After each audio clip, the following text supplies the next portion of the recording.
Hi everybody, Dr. Suneel Dhand, internal medicine physician. Australia and New Zealand are two very interesting countries when it comes to COVID-19 management. When you look at the numbers, both countries have done very well in terms of cases, hospitalizations and deaths. Obviously, they're very unique countries in that they are relatively remote islands. And I actually have tremendous affection for both of those nations, Australia and New Zealand. I visited Australia in my final year of medical school. I worked with the Royal Flying Doctor Service down in South Australia in Adelaide. It's a tremendous country, fun people, really enjoyed my time over there. And I've always wanted to go to New Zealand. I have not been there yet, but it was on the bucket list. Don't think I'll be going anytime soon. And I actually have a lot of friends and contacts who went over to Australia and New Zealand after graduating. It's a very popular thing for British medical graduates to do. Nothing better than talking about cricket with Aussies and New Zealanders. And I know that's something that Americans love to do as well, don't they? Talk about cricket. But away from cricket and back to COVID-19.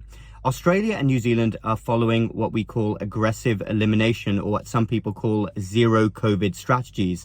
They've been very aggressive at implementing lockdowns when they see a case or a cluster of cases. And actually this week, there was big news that New Zealand had basically locked down the whole country because of one COVID-19 case. And obviously, as nations, they are free to choose their own path. Every country gets to do that. And the question here will be, is this a sustainable or realistic strategy for either of those nations? And I heard something put very well by a physician online not so long ago, who said that the problem with COVID-19 is that the reality seems to be that you can certainly go into a lockdown. And obviously, if you stop people from moving, you will blunt the spread of a respiratory virus.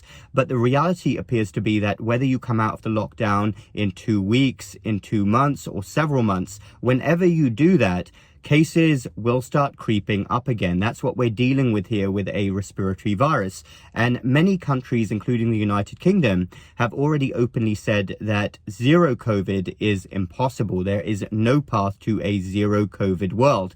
That's something that actually many top British politicians have said.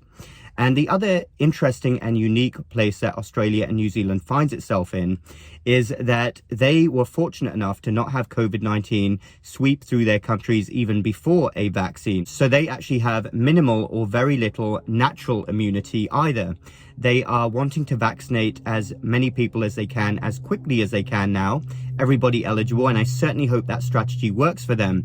But it will be very interesting if even after they vaccinate everybody who is eligible, they still start going into the same process of lockdowns when they inevitably have those breakthrough cases, which will come. So they may be stuck there if they want to continue with this elimination zero COVID policy. And ultimately, and I've made this point in previous videos, the only way you can completely stop COVID-19 from getting into a country, because it does get into countries eventually, that's what we've seen, it's swept over the globe from country to country, is to completely close off your borders. And that means to all shipping and flight traffic. You literally have to stop people from coming into the country even briefly. And that's obviously an impossible thing to do. Eventually it will sweep in, especially if it's become endemic in other parts of the world. Remember, when we talk about lockdowns for COVID-19, this is only a luxury that rich Western countries have. For most parts of the world, this is unthinkable to sustain for any length of time, because countries literally will starve if they go into lockdowns. So when we're talking about this strategy, it's only something that rich Western countries can do. So let me know your thoughts down below. Australia and New Zealand, are they doing the right thing here? Are they not being realistic? Remember, science and medicine is about open debate. We must discuss everything. And I have to say, my last video where I talked about data from Ireland and Israel did actually get censored by a major social media platform. And it's ironic because I actually talked about how disgraceful medical and scientific censorship has been over the last 18 months in the first part of the video. There is nothing more anti-science than blocking different viewpoints and blocking open and rigorous debate. We have to get back to real medicine and science. Anyway, thank you all for listening. Dr. Suneel Dhand, MedStoic Lifestyle Medicine. Have a great weekend.